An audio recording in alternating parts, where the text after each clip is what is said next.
Hey folks, let's take a look at lesson 6-1 here, how to solve two-step equations. The reason we call them a two-step equation is that when you see the variable, usually there are two different numbers on the same side of the equation that you have to get rid of, and that's our goal.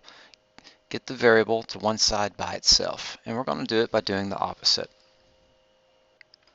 So the normal steps that you'll do is you'll lock eyes on your variable, and then you have to make the decision, which number do we get rid of first? Here's the number that's timesing the x, and here's the number that's adding the x. Always get rid of your add subtract numbers first. So we want to get rid of that plus 5.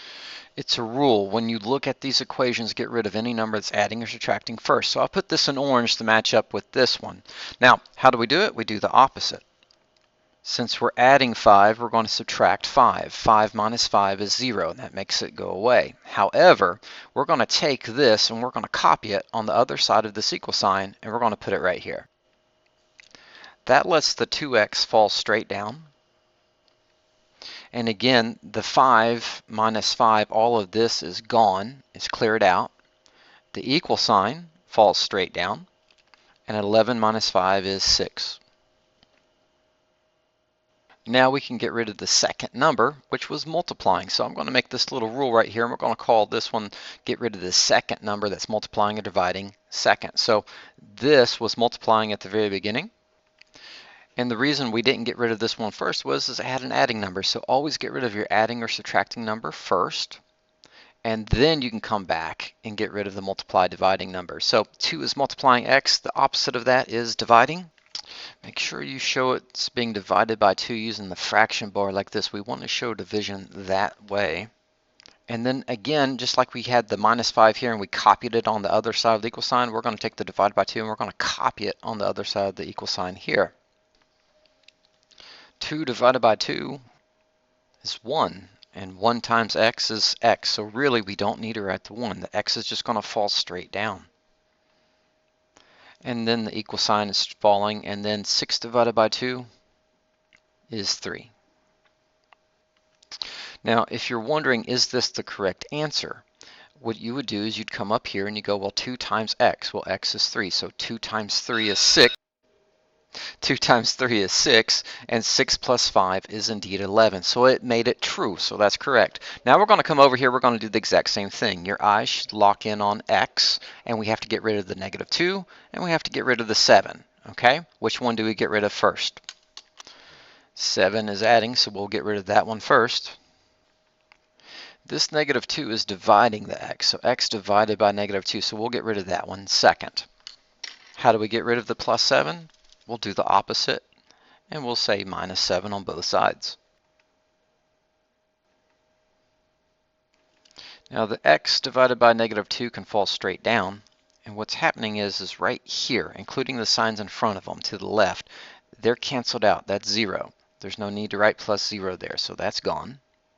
The equal sign comes down, and we're left with equaling 14, because 21 minus 7 is 14.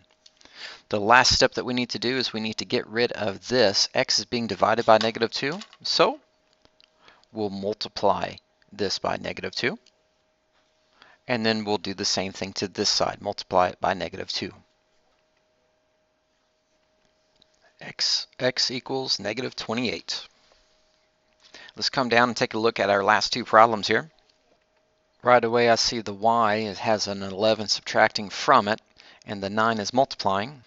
Just follow our rules. Get rid of the add subtract number first.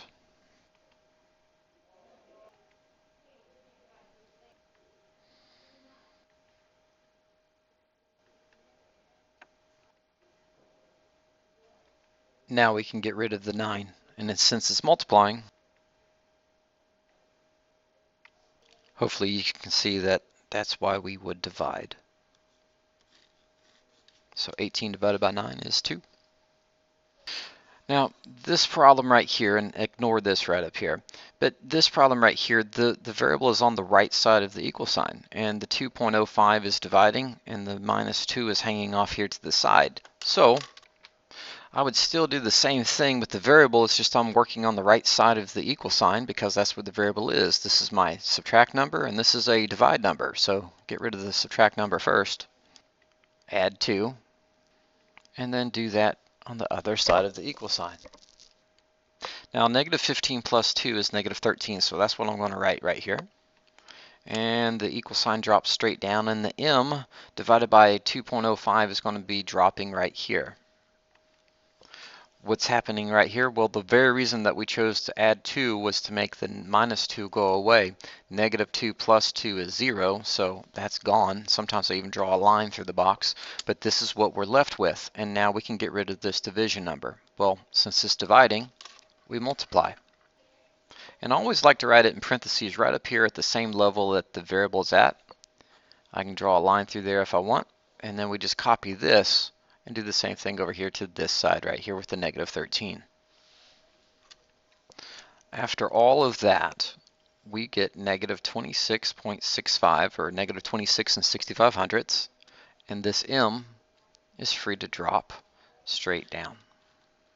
That is the basics of how we solve the two-step equations. Get rid of your add subtract number first by doing the opposite, and then get rid of your multiply divide number by doing the opposite.